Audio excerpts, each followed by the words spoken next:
So our next editing item will be to talk about using the literary present tense. And that's a big name for a very simple thing.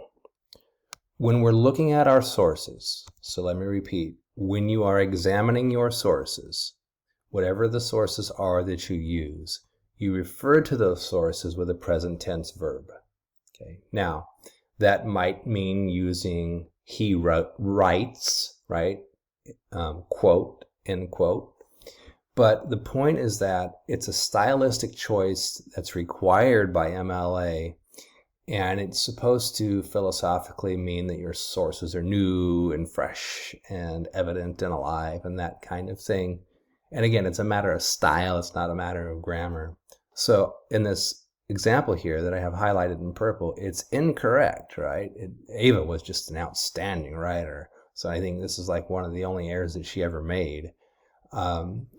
In the PBS NewsHour broadcast, a reporter summarizes the scene by noting. So the literary present tense is to change the verb to the present tense form when you are referring to your source. That applies to signal phrases, or if you're just referring to it in general. If you say, the author notes in the article that this happened, it has to be notes and not noted because you're referring to your source.